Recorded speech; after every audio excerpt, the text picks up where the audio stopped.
안녕하세요. 오늘 10월 16일 큐티 나눔을 함께 하겠습니다. 오늘 본문은 역대하 26장 16절에서 20절까지 말씀입니다. 오늘 본문에서는 어제 이어 우시야 왕에 대하여 다루고 있습니다. 우시야는 16세 어린 나이에 왕이 되어서 무려 52년이라고 하는 긴 기간 동안 나라를 통치하였습니다. 그런 그를 총정리하는 말은 오늘 본문의 앞쪽에 4절 5절에 나오는데요. 함께 보겠습니다.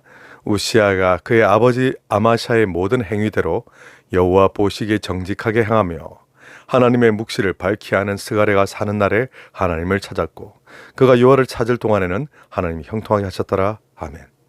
그렇습니다. 그는 좋은 왕이었습니다. 그런데 여기 중요한 단서가 붙네요. 스가랴가 사는 날에.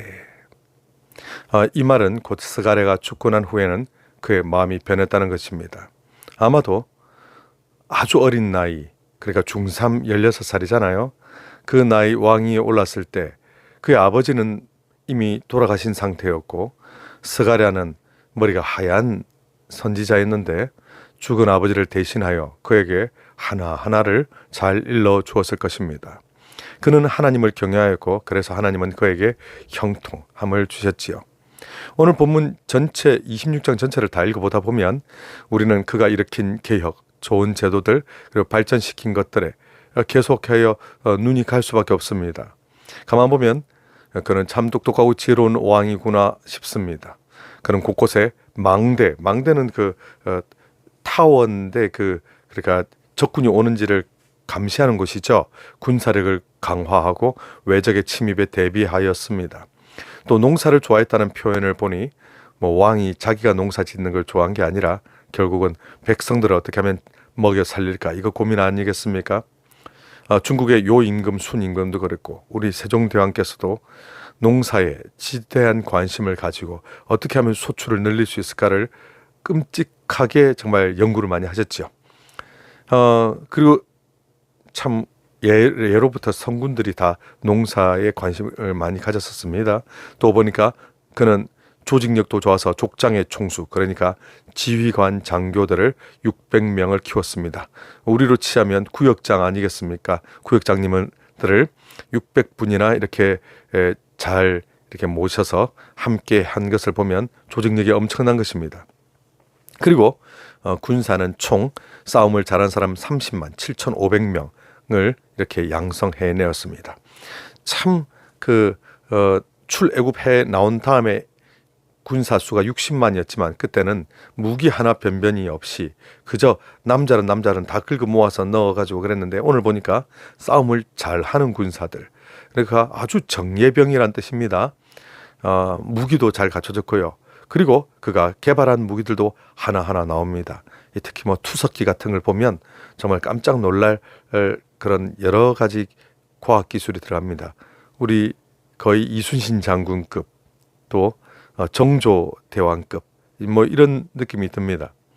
무기를 고안하게 한다는 것도 그냥 잘하라고 지시해서 되는 것이 아니라 일일이 사찰하고 시찰하고 또 과정을 설명을 듣고 또 의견을 주고받고 하면서 이렇게 되는 것인데 직접 실험하며 발전시켜 나간 것이죠. 대단합니다. 이런 것들을 보면 정말 세상에 둘도 없는 성군인 것 같습니다. 이대로만 계속 잘했으면 참 좋았겠다 싶습니다. 그런데 오늘 읽은 본문에서 턱 걸려버립니다. 16절 우리 같이 읽어보실까요? 그가 강성하여짐에 그의 마음이 교만하여 악을 행하여 그의 하나님 여호와께 범죄하되 곧 여호와의 성전에 들어가서 향단에 분향하려 한지라. 이게 여러분 무슨 일일까요? 그는 지금 제대로 이상한 일을 행하고 있습니다. 파스칼의 팡세에 보면 이런 내용이 나오죠. 우리가 힘들 때면 하나님을 찾다가 괜찮아지면 하나님을 멀리하는 것이 하나의 관습이 되었다. 안타깝지만 우리 인류에 대한 너무 정확한 분석인 것 같습니다. 왕들도 가만 보면 그가 어리고 약하면 하나님을 의지하고 전쟁에서 이기고 강해지면 교만해지는 것을 금세 우리는 보게 되죠. 멀리 갈 것 없이 한국만 한번 보십시오. 과거 그렇게 우리가 하루 세 끼 밥도 먹고 살기 어려웠을 때 하나님께 살려달라고 도와달라고 제발 좀 우리를 살펴달라고 얼마나 많이 기도했습니까? 예배당에 막 모이지 말라고 해도 비닐하우스에도 천막에도 창고에도 성도님들이 바글바글하게 모여서 같이 기도하고 매일같이 집회하고 했었지요. 하지만 지금 경제대국, 군사대국, 문화대국이 되면서 우리는 많이 변했습니다. 정말 이렇게 잘 살게 되면 하나님을 멀리하는 것이 우리 인류에게는 어쩔 수 없는 일일까요? 그러면 어떻습니까? 다른 사람 이야기할 것 없이 우리는 어떨까요? 우리도 뭔가 기도가 응답이 잘 되고 일이 잘 풀리고 높은 자리에 우리가 올라가게 되면 그냥 우리도 하나님으로부터 떠나게 될까요? 욥을 욥에게 시비를 걸고 욥을 참소하고 고소했던 사단이 이런 말을 했었죠. 까닭없이 여호와를 경외하리까 하면서 그의 전 재산을 다 털어버리고 그의 건강을 다 뺏어버리고 그 가진 것을 모두 다 잃게 되면 정녕 하나님을 저주할 것이다 라고 사단이 공언을 했었는데요. 물론 욥은 그 공언에 넘어가지는 않았습니다만 정말 사단이 오늘날 우리에게 동일한 이야기를 하고 있지 않겠습니까? 니네가 어렵고 힘들고 기도할 게 있으니까 하나님을 찾지, 또 하나님이 뭐 잘 대해주시니까 하나님 찾지, 만약에 하나님을 믿어서 오히려 인생이 어려워지고 하나님을 믿어서 목숨까지 위험한 상황이 온다면 그래도 하나님 믿을래라고 우리에게 이렇게 도발을 합니다. 여러분 어떠십니까? 사단의 그 도발은 정말 우리에게 유효해야만 할까요?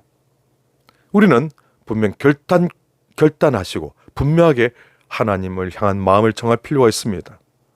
나는 단순하게 나의 필요를 채우기 위하여 하나님을 믿는 것 아니다. 나는 내가 어떻게 잘 되기 위해서 하나님의 도움 받으려는 게 아니다. 우리는 분명하게 사단 앞에서 나는 조건 없이 하나님을 사랑한다고, 하나님을 믿어서 정말 내가 어려움을 당하는 일이 발생한다 할지라도 나는 하나님을 사랑하고 하나님을 따르겠다고 우리 모두 그런 결단들 내리셨으면 좋겠습니다. 오늘 우시야 왕은 정말 안타깝습니다. 어제 그의 아버지 아마시아 경우에는 처음부터 사람이 어딘가 이 불신자 느낌이 좀 나는 사람이었죠. 근데 오늘 우시야는 여러 가지 면모를 보면 성군의 느낌이 나는 사람입니다. 이런 사람 정말 흔치 않습니다. 그런데 그도 강성해지자 교만해집니다. 그가 저지른 죄는 다름 아닌 제사장만 할 수 있는 분향을 자기가 하려 한 것입니다. 과거에 초대 왕이었던 사울도 똑같은 죄를 지으면서 버림을 받게 되었죠. 하나님께서 우리에게 주신 법은 도덕법, 시민법, 제사법이 있는데 그 가운데 제사법, 은의식법이라고도 하고 하나님 앞에 우리 인간이 어떻게 나갈까를 이렇게 정리해 놓은 법인데요. 이거 마음대로 왕이 나서서 어기면 되겠습니까? 그래서 제사장 아사랴라고 나오는데 아마 대제사인 것 같아요. 용맹한 제사장 80명을 데리고 함께 왕 옆에 가서 섭니다. 그리고 아마도 제사장 아사랴는 혼자 가면 무슨 일을 당할지 모르니, 근데 80명이 가서 무슨 일을 당하려고 하면 뭐 참 사실은 어쩔 수 없습니다. 이 80명이 진짜 용감한 사람들인데요. 만약 왕이 폭군이라고 생각해 보세요. 왕이란 본래 자기 주변에 비밀 호위 무사들을 쫙 깔고 있어서 왕이 손가락만 까딱하면 바로 주변에 있는 사람들 다 죽습니다. 그 자리에서 군사들 다 불러서 피바다를 만들 수도 있었는데 그들 80명은 왕을 두려워하지 않고 하나님 앞에 나갔죠. 자, 그리고 왕에게 직언을 합니다. 이 직언은 직언, 가언, 간언, 고언, 충언 이런 식으로도 말할 수 있다고 전에 말씀드렸죠. 전에 그 유명한 고사도 기억나십니까? 양약은 고어구나 이리여 병이요, 충언은 여거이나 이리여 행이니라. 정말 마음을 열고 들으면 되는데, 자, 이걸 잘 들어야 정말 훌륭한 사람인데, 그런데 오늘 우시야 받아들이지를 못합니다. 제사장을 향해서 화를 내게 되죠. 정말 슬픕니다. 하나님의 말씀, 하나님의 율법, 하나님께서 나에게 뭐라 말씀하시나에 귀를 기울이고 내 잘못된 행위들을 고쳐야 되는데 그는 화를 내었습니다. 그런데 그때 갑작스럽게 하나님께서는 놀라운 일을 그에게 주시는데요. 그것은 바로 그 시간에 그 자리에서 바로 갑자기 왕의 이마에 나병이 발생한 것입니다. 나병이 뭡니까? 한센병이라고도 부르는 이 병은 피부에, 온몸에 세포가 다 무너져 내려가지고 그냥 막 피부도 내려앉아서 그냥 녹아내리듯이 이렇게 되고 장기도 다 내려앉고 그래서 이 마디마디의 연골들이 다 그냥 삭아가지고 어느 날 아침 일어나면 이 마디가 통째로 톡 빠져나오고 또 톡 빠져나오고 토독토독톡 다 빠져나오게 되는 막 코 앞에도 그냥 다 이렇게 허물어져 떨어져 내리고 눈도 빠지고 막 온몸에 막 털들도 다 빠지고 하는 그러니까 피부가 다 그냥 녹아내리니까 얼마나 무섭습니까? 본래 이 율법에 의하면 나병에 걸리면 누구라도 다 격리해야 되거든요. 코로나 격리 정도가 이건 문제가 아니고 진짜 무섭습니다. 그러니까 오늘날에 양성, 음성 이렇게 구분도 되고 또 잘 하면 되지만 옛날에는 그런 정확한 의학 지식이 없다 보니 그냥 격리였거든요. 성전에는 특히 들어올 수가 없었죠. 왕이라 할지라도 도무지 어떻게 할 수가 없는 심각한 상황입니다. 바로 쫓겨나죠. 이거는 그가 죽는 날까지 별궁에 격리되어 유배 생활처럼 지내다가 죽게 됩니다. 이 얼마나 안타깝습니까? 이 얼마나 슬픈 일입니까? 우리가 겸손하고 하나님 앞에서 마음을 낮추면 우리는 끝까지 보호하심과 형통함을 누리게 됩니다. 그런데 자기 스스로 그것을 차버리는 일이 발생한 것이죠. 여러분, 우리는 누구나 욱하는 게 있습니다. 나이 때문에, 제도 때문에, 사회규범 때문에, 서열 때문에 우리 하고 싶은 말 다 하는 사람 없잖아요. 의외로 곳곳에 갑질도 많고요. 너무 억울하고 너무 서러워서 막 내가 이렇게 당하고만 살 수 없다면서 한번 나도 교만한 마음을 품어봐. 너만 교만할 수 있냐? 아니요. 참는 것이 복됩니다. 참는 게 너무 힘드실 때 하나님께 아뢰시고 또 안 되시면 목사에게 상담도 요청하시고 건강하게 풀어내는 것이 필요합니다. 교만한 그 사람은 어떻게 될 것인가? 하나님께서 심판하실 것입니다. 우리는 그것을 믿죠. 내가 싸우고 내가 목소리를 내려고 하다 보면 내가 교만한 사람이 되죠.